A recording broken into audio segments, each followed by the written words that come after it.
Hi there, Sam Sorbo here for the Accidental Homeschooler. Okay, we're going to talk this week about choices, and I think it's a really, I don't know why it's taken me so long to get to this topic. The reason that I decided to do this was because I was in contact over the weekend with a young woman who I've known for a little while, and she has a baby, and so she's been forced to stay home. She has no childcare because of the coronavirus, and she had been a working person, and so she's got basically a part-time job. It's 25, 30 hours a week kind of a thing, so it's not exactly full-time, but she can do much of it from home, so she can continue to work and have the baby. And the baby is now, well, she's not walking yet, so she's still wee. And so she was saying to me that she's struggling to figure things out because she really likes being with her baby. But she could use the income. She's married and her husband has an income, but they could use the extra income that she's earning. And she went to college and she got a further degree, and so she invested a lot of energy and effort and money in her education, and now she's faced with this choice of be a working mother or be a mother. And it's not the same thing. And so I just thought, let's do a week about choices. And so every day we're going to talk a little bit about choices. Now, I talked to this young woman, and she's in a tough spot. I've been there. When my toddler, when my youngest was a toddler, she came up to me after I had just gone back to work, and my work was very part-time. It was basically 3 hours here, out of the house, 3 hours there, out of the house, and I had just gone back, and so this was maybe the third time that I'd gone out, really. I came back home, and she comes running up to me and says, "No, no, no, no, no, no, no, no, no, no." So I picked her up, put her on my hip, and she turned to the nanny and she said, "Bye-bye."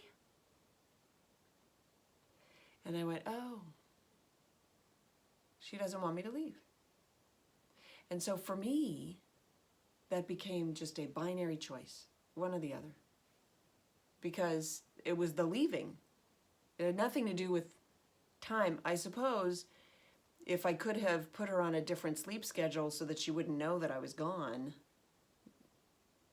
but I couldn't marry her schedule with any kind of work schedule. And so I just walked away from work, and I was telling this story to this young woman. And I said, the amazing thing is that God redeemed my acting career years later through no effort, almost no effort of my own. And I'll be honest, I walked away from my acting career, and I never looked back. Now, of course, I had the ability to do that. I had a husband who provided for us, and so that made the choice much easier. This girl is saying, well, there's a financial part to it. I get that. But I also will say, and she wants to have more kids, and I said to her, this time that you have with your baby will never come again. Ever. Once it's gone, it's gone. And it seems to me that you're working very hard to try to balance, and it's just, you have to figure out how necessary that is. And I said, part of it is that you invested, because this is what we're told as young women growing up, and this is a conversation for parents to have with their young women that they're raising today. As young women, we're told, go to college, get a career, become a professional woman, make money for yourself, be independent, all of that stuff. And then maybe marriage, maybe kids. But don't give up your career. The kids. And I think that we've flipped it on its head. I think that that's completely wrong thinking.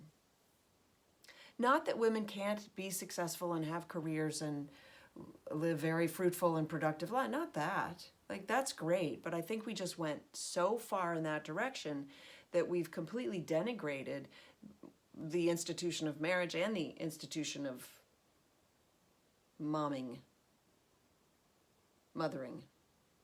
I mean, goodness knows we're aborting babies like nothing. My husband says often,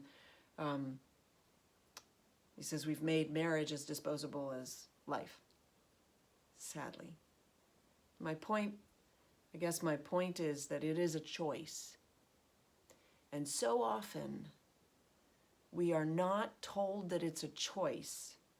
We're given, it's almost like an ultimatum. It's like, this is what you're going to do. This is how you do it. And then we just do it. Why? Because we went to school and we were taught, you don't question, you just do. You sit in your seat, you raise your hand to be called upon, you don't contradict the teacher, and don't ask questions. First lesson, start by asking questions. Then maybe you'll figure out that it's a choice. And then when you figure out it's a choice, then you can make a choice, and that's empowering. That's it. I'm Sam Sorbo for the Accidental Homeschooler, author of They're Your Kids, An Inspirational Journey from Self-Doubt to Homeschool Advocate. And I'm advocating for home education because you will never get that time back with your kids. Thanks for listening. Tune in next time. Also, please subscribe. Go over to my website, samsorbo.com. You can send me emails there. Feel free to comment in the comment sections of the videos and share the videos with all your friends, please. Thanks so much for listening. Bye.